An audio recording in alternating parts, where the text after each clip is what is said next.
오늘 우리는 붙들 믿음이라는 주제로 함께 하나님 말씀 나누도록 하겠습니다.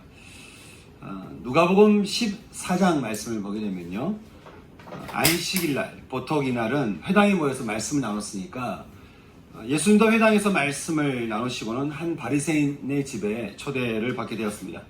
그때 한 사람이 이렇게 식탁에 차려진 음식을 보면서 이렇게 말하는 거죠. 하나님의 나라에서 떡을 먹는 자가 복이 있도다, 그러는 거예요.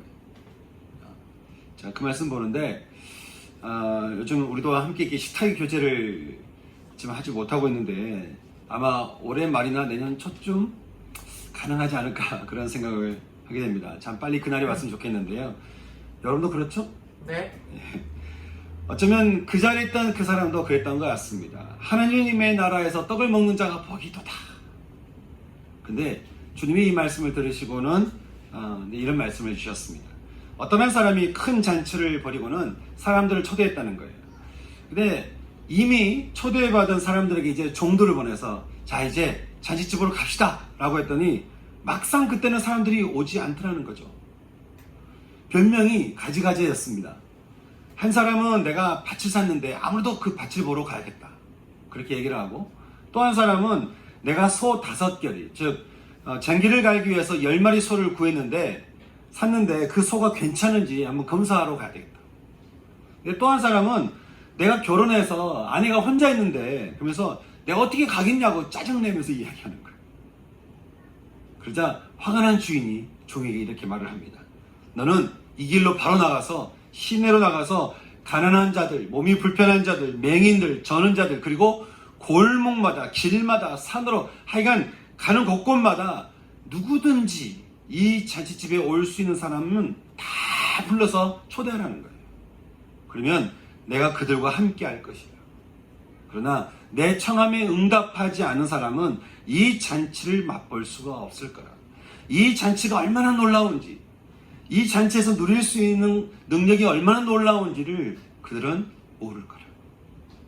주님은 이미 잔치집에 초대를 받았지만 그 잔치의 주인 되시는, 아니 그 잔치 그 자체 되시는 예수님을 영접하지 않는 유대인들 향해서 이렇게 말씀하셨습니다. 여러분, 우리는 예수님의 존재를 알게 되고 또 믿게 되면서요, 하나님의 나라에 대한 말씀을 우리는 참 많이 듣게 됩니다. 그런데 사람들마다 관심이 하나님 나라보다는 내 나라에 더 관심이 많은 거예요. 하나님의 나라보다는 내 나라, 내 가정, 내 일에 더 관심이 많아서 이 하나님의 나라에 대한 말씀을 계속 듣고 또 듣는데도 사실 이렇게 마음에 잘 오지 않는 거예요. 그냥 내가 원하는 것은 한 가지. 그것은 예수가 아니라 무엇을 먹을까? 무엇을 입을까? 무엇을 마실까에 다들 정신이 팔려 있는 거예요. 하나님 나라에 대한 복음이 실질적으로 이렇게 잘 안 느껴지잖아요. 뭔가 손에 만져지는 것도 아니고, 이게 뭐 뜨겁고 차갑게 이렇게 느껴지는 것도 아니다 보니까 하나님의 나라에 대한 것이 그 복음이 얼마나 나에게 참 은혜를 줄까, 얼마나 나에게 복을 줄까, 여기에 대한 관심 별로 없는 것이죠. 여러분, 우리가 누군가를 사랑할 때 그 사랑이 우리가 눈에 보이는 거 아니잖아요. 하지만 우리가 그 사랑의 온도는 느낄 수 있잖아요. 그러면서 우리가 그 사랑이 있다는 것은 알잖아요. 내가 누군가에게 사랑받는다라고 할 때는 우리가 이렇게 마음이 따뜻하잖아요. 사랑이 물리적인 것이 아니듯이 하나님의 나라도 물리적이지는 않지만 주님은 말씀하시기를 이 나라가 주는 그 힘과 능력은 세상의 모든 어두움을 제압하는 권세가 있다는 거예요. 그래서 하나님의 나라가 있는 사람의 인생은 세상에 눌리고 세상에 쫓기는 삶을 살지 않게 된다라고 우리에게 말씀을 하는 것이죠. 그래서 주님이 이 땅에 오셔서 제일 먼저 하셨던 말씀이 어떤 말씀이었습니까? 하나님의 나라가 가까이 왔으니 회개하라는 거예요. 주님이 하나님의 나라니까 사람들에게 다가가셔서 말씀하시기를 하나님의 나라가 가까이 왔으니 나에게 돌아오라는 것이죠. 하나님께 인생을 돌이켜라, 그렇게 주님이 말씀하신 것이죠. 그래서 주님은 또 기도문을 가르치시면서 너희가 기도할 때 꼭 빠뜨리지 말아야 될 그런 기도 제목이 떠온다면 그것은 하나님의 나라가 임하시오며 그 뜻이 하늘에서 이루어진 것 같이 땅에서도 내 안에서도 이루어지길 너희가 기도하라고 말씀하는 것입니다. 왜 그러겠습니까? 하나님의 나라만이 우리의 소망이요, 희망이요, 미래요, 힘이요, 권능이고 능력이기 때문에 그렇습니다. 사랑하는 여러분, 저는 여러분 인생의 1순위가 하나님의 나라, 여러분 마음 안에 날마다 확장되어야 될 영역이 오직 하나님의 나라가 될 수 있기를 주님의 이름으로 축복합니다. 하나님의 나라가 임하는 방법은 간단합니다. 주님이 내 안에 계시도록 세상에서 마음을 돌이켜 주님을 영접하는 것입니다. 저는 날마다 매 순간마다 주님을 영접함으로 저와 여러분의 영혼이 하나님의 나라 그 불씨가 꺼지지 않는 그런 성소가 될 수 있기를 소망하는 것입니다. 바울은 우리에게 찾아온 이 하나님의 나라, 이 좋은 소식, 이 복음이 온 열방에 알려져서 주님이 초대하신 이 나라로 모든 사람들이 들어오기를 정말 간절히 열망했습니다. 그 열망 하나로 바울은 고린도후서 11장의 기록대로 수고를 넘치도록 하고 옥에 갇히기도 많이 하고 여러 번 죽을 뻔하였고 매도 수없이 맞고 유대인들에게 40에 하나 감한 매를 5번 맞았고 3번은 태장으로 맞았고 1번은 돌로 맞았고 3번은 배가 파선했고 일주일 동안 밤낮으로 바다에서 지냈으며 여러 번의 위기와 위험을 당하고 수고하고 애쓰고 여러 번 자질 못하고 줄이며 목마르고 굶고 춥고 헐벗었다. 그렇게 우리에게 말을 한 것이죠. 왜 그랬습니까? 하나님 나라의 이 복음이 모든 사람에게 전해지기 위해서 문했다고 하는 것이죠. 여러분, 이 땅에 오신 선교사님들 역시 무슨 마음으로 그렇게 3개월, 6개월 넘게 배 타고 오면서 도중에 죽기도 하고 또 와서 죽고 또 전하다가 죽고 그것을 감수하면서도 그렇게 복음을 전했겠습니까? 그분들이 이렇게 선교지로 오면서 그런 마음을 가졌겠어요. 내가 이렇게 이런 삶을 살고 있다는 뿌듯함. 그럼 내가 뭐 선교사라고 하는 어떤 뿌듯함. 뭔가 이렇게 만족감. 사람들에게 뭔가 인정받는 것 같은, 내가 좀 제대로 잘 살고 있는 것 같은 어떤 그런 만족감 때문에 그분들이 오셨겠습니까? 그분들이 이 땅에 굳이 와서 목숨을 다 바쳐야만 했던 이유는 오직 한 가지였습니다. 바로 하나님의 나라였습니다. 하나님의 나라가 하여간 우리 마음 가운데, 이 조선 땅 가운데, 또 대한민국 가운데 살고 있는 사람들 가운데 들어갈 수만 있다 한다면 그 사람이 소망으로 바뀔 수 있다고 하는 그 믿음. 이 믿음 때문에 그분들이 죽음을 무릅쓰고 이 땅에 넘어온 것이죠. 저 역시 교회를 개척하면서 여러분과 함께 이렇게 신앙생활을 하는 이유가 뭐겠습니까? 우리가 무슨 단체를 일으키고 특별한 무슨 사역을 하고 사람들에게 인정받는 교회가 되기 위해서 또 하나의 교회가 세워지만 했겠습니까? 그런 것이 아니죠. 여러분 안에 하나님의 나라가 임해서 하나님 나라의 삶을 살아가는 여러분 될 수 있기를 소망하는 마음을 주님이 제안해 주셨기 때문에 어떻게든 여러분 가운데 하나님의 나라가 임하기를 소망하며 간절히 간구하는 것이죠. 왜 우리가 양육하고 주중에 이렇게 묵상 모임하고 또 우리가 이렇게 영성을 점검하고 또 우리가 일독하자고 그러고 왜 우리가 그렇게 하겠습니까?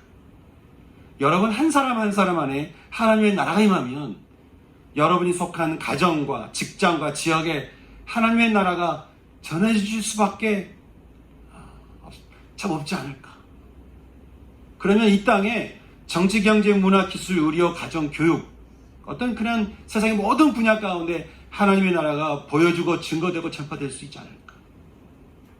이 나라에 희망이 되고 소망이 되는 길은 여러분 한 사람 안에 하나님의 나라가 임하는 것이 아닐까 라고 하는 이런 주님이 주시는 이 마음 때문에 어떤 사람은 이 마음이 너무 이상이라고 생각할지 모르겠지만 어쨌든 주님이 주시는 이 마음 때문에 양육하기도 하고 말씀을 전하기도 하고 어떻게든 여러분 안에 복음이 들어갈 수 있도록 기도하고 또 기도하는 것이죠. 저는 정말 여러분의 삶에 여러분 심령에 예수님이 주인 되심으로 여러분의 인생 가운데 하나님의 나라가 임하여서 그 나라가 주는 세상을 이기는 권능과 능력과 힘과 달란트, 그 은사가 여러분 가운데 충만할 수 있기를 주님의 이름으로 축복합니다. 아멘. 바울이 그토록 전하고 싶었던 하나님의 나라. 그런데 멀리 에베소에서 들려온 고린도 소식은 하나님의 나라에 대한 소식보다는 세상 나라에서 살고 있는 성도들의 소식이었습니다. 내가 그곳에 가서 모든 죽을 위기를 넘겨서 내가 그곳에 가서 교회를 세우고 복음을 전했던 것은 그 사람들 마음 가운데 그 영혼에 하나님의 나라가 임하기를 원한 것이었는데, 들려온 소식은 그들이 하나님 나라에서 사는 것이 아니고 세상 나라에서 살고 있다고 하는 거예요. 우리 바울의 한번 글을 읽어보겠습니다. 우리 9절과 10절 말씀을 같이 읽어볼까요? 같이 읽겠습니다. 자, 시작. 불의한 자가 하나님의 나라를 유업으로 받지 못할 줄을 알지 못하느냐. 미혹을 받지 말라. 음행하는 자나 우상 숭배하는 자나 간음하는 자나 탐색하는 자나 남색하는 자나 도적이나 탐욕을 부리는 자나 술 취하는 자나 모욕하는 자나 속여 빼앗는 자들은 하나님의 나라를 유업으로 받지 못하리라. 아멘. 바울은 사람들 가운데 하나님 나라가 임할 수 없는 이유가 불의한 자, 즉 불의를 행하는 것 때문이라고 우리에게 말을 해주고 있습니다. 하나님의 나라가 임하지 못하도록 고린도 사람들이 행하는 불의에 대해서 바울은 두 가지를 이야기를 해주고 있는데, 첫째는 음행이었고 둘째는 탐심이었습니다. 음란함, 이 음행이라고 하는 것은 하나님이 부부를 통해서 주시는 인격적인 기쁨입니다. 이 인격적인 기쁨인 성이라고 하는 것을 욕정으로 대체하면서 하나님의 창조에서 벗어나고 타락한 것을 두고 우리는 음란이다, 음행이다, 그렇게 이야기를 하는 것이죠. 무슨 변명을 했든 어떤 이야기를 했든 그것은 음행이고 음란이라는 거예요. 그래서 미의 여신 아프로디테에게 제사한다는 이유를 내걸고 하는 음행하는 자나, 결혼을 파괴하는 간음하는 자나, 성적인 호기심으로 욕정을 채우려는 탐색하는 자, 동성애적 성을 즐기려고 하는 남색하는 자, 이런 사람들은 하나님의 나라를 유업으로 받을 수 없다는 거예요. 하나님의 나라는 하나님의 뜻이 우선하고 그 뜻이 절대적인데, 음란을 품은 사람들에게 있어서 가치 있는 것은 자기 속에 있는 욕심이고 욕정이기 때문에 그런 것이죠. 제가 이스라엘 왕들을 보면서 가장 안타까운 사람이 있습니다. 솔로몬입니다. 여러분, 솔로몬이요, 잠언 3,000편을 지었어요. 그리고 시를 1,000편을 넘게 지었습니다. 어떻게 보면 다윗을 능가했던 사람이 이 솔로몬이었습니다. 그런데 그의 인생 그 마지막에 대해서 성경은 말하기를 그가 이방의 많은 여인을 사랑하였고 그 여인들이 솔로몬의 마음을 돌아서게 해서 그가 마음을 돌려 하나님 여호와를 떠났다.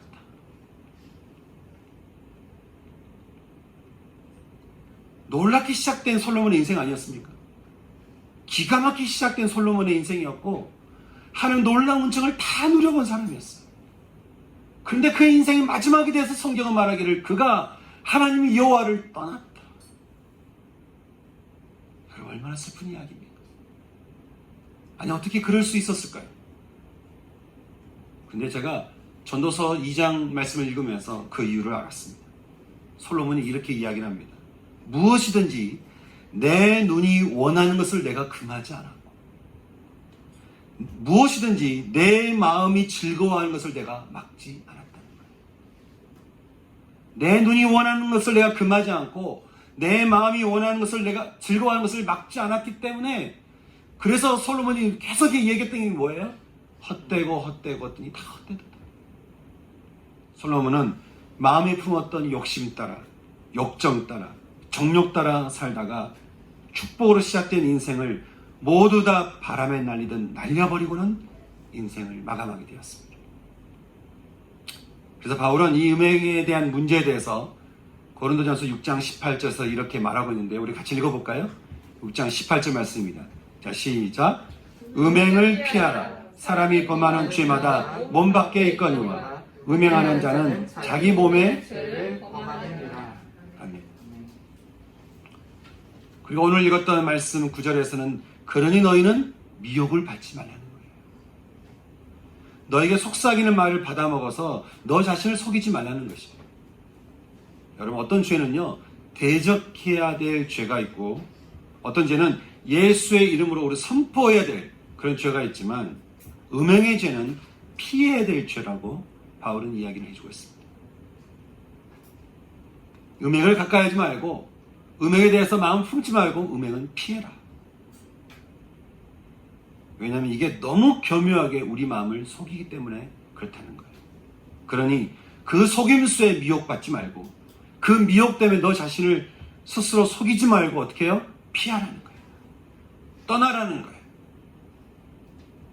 사랑하는 여러분, 전 여기 계시는 모든 분들 마음 안에 혹시 음행과 음란의 죄가 자리 잡고 있다면 하나님의 나라가 임하지 못하게 막고 있는 그 죄들을 분명하게 하나님께 회개할 수 있기를 주님의 이름으로 축복합니다. 또한 바울은 하나님의 나라가 임하지 못하게 막는 불의에 대해서 두 번째, 그것은 탐심이라고 우리에게 말을 해주고 있습니다.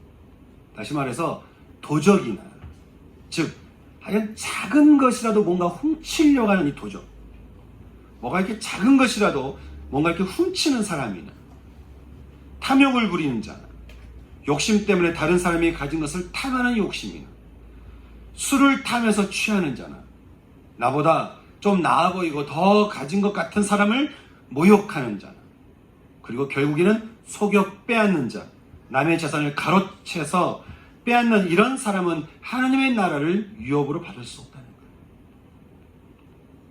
왜 그랬습니까? 여러분, 탐심을 가진 자가 어떤 소망을 갖겠어요? 그의 소원이 하나님 나라에 있겠습니까?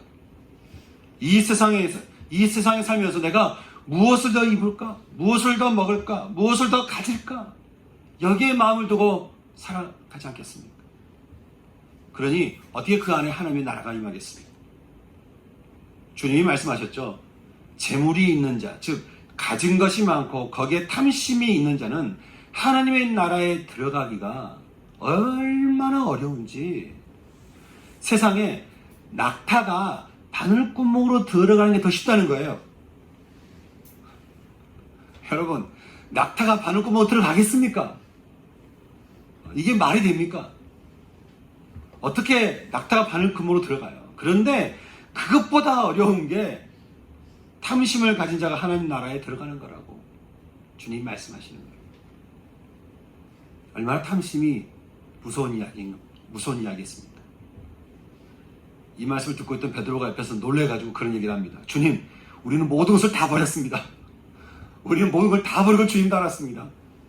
그러니까 주님이 말씀하시기를 복음을 위하여 하나님의 나라 이 좋은 소식 앞에 이것저것을 버린 자는 결코 영생을 받지 못할 자가 없을 거라고 그렇게 말씀하셨습니다. 여러분, 이 탐심을 우리가 심각하게 생각해야 될 이유가 있습니다. 우리 골로새서 3장 5절 말씀 함께 같이 읽어보겠습니다. 그러므로 땅에 있는 지체를 죽이라. 곧 음란과 부정과 사욕과 악한 정욕과 탐심이니, 탐심은 곧 뭐라고요? 우상 숭배라는 거예요.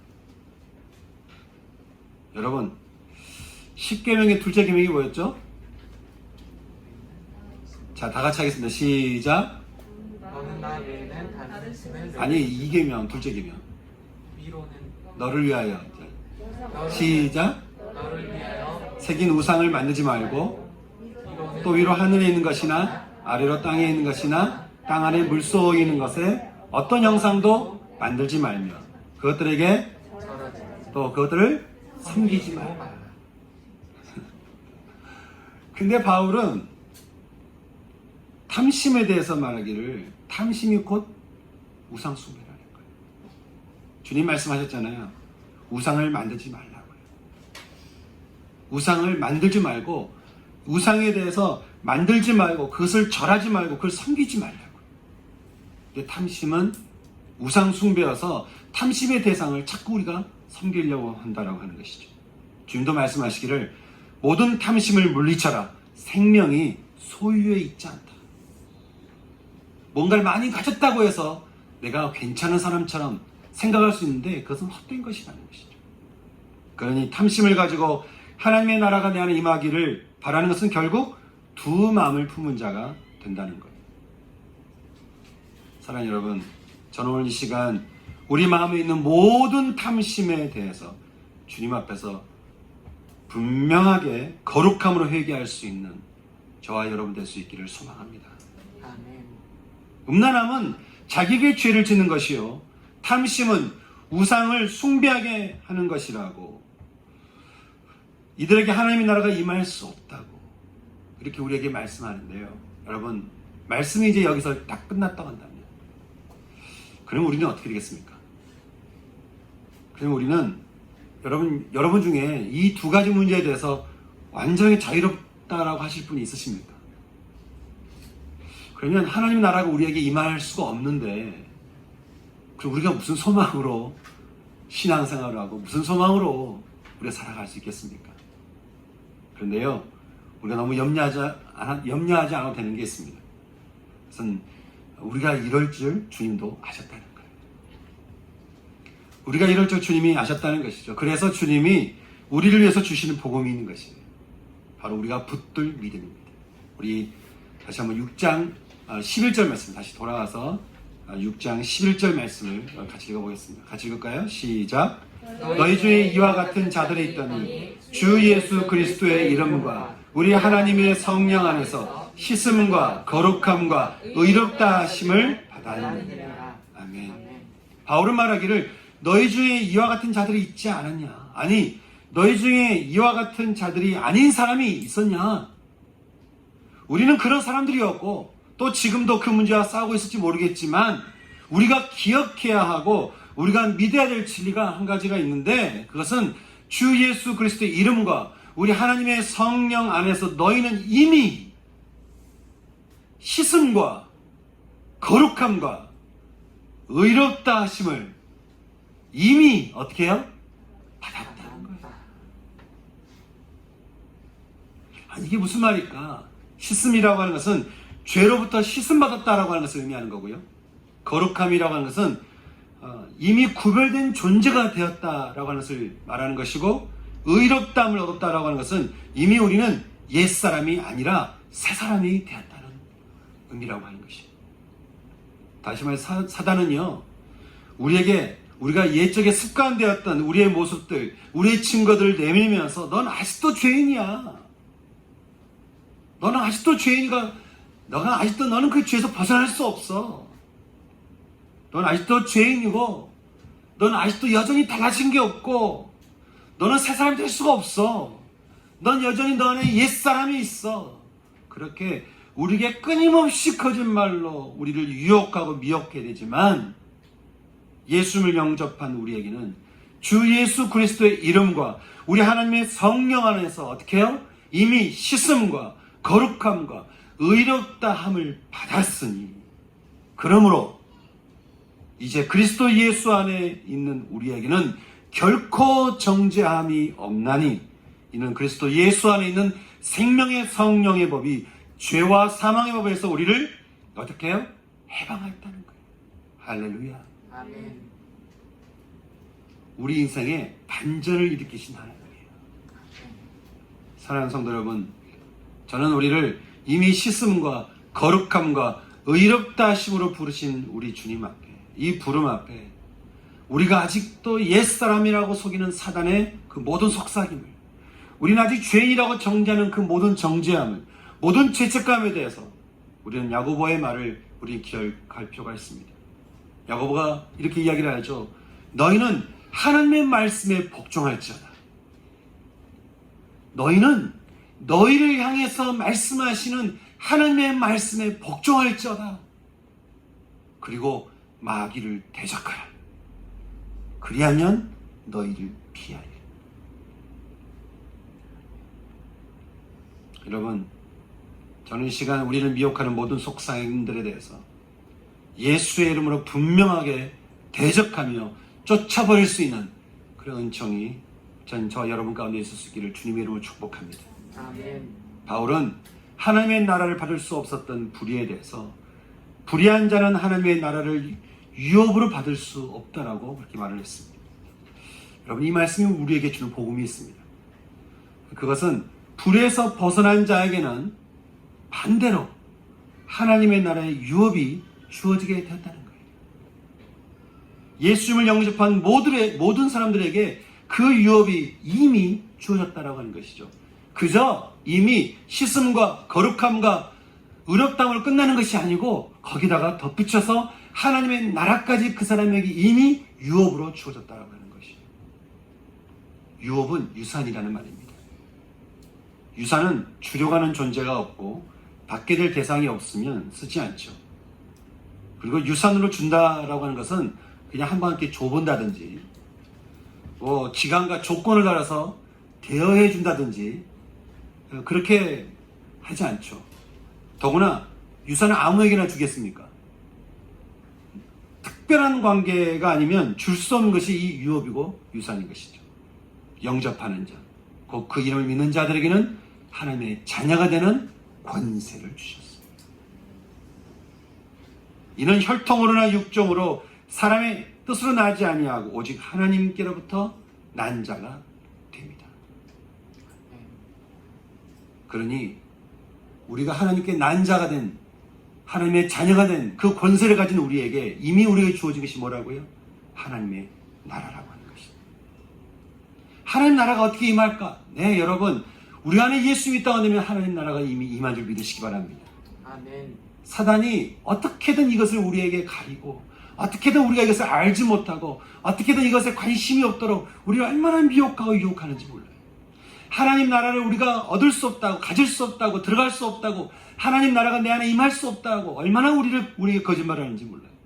여러분, 성경은 분명히 말하기를, 또 야고보가 우리에게 말하기를 너희는 하나님께 복종할지어다.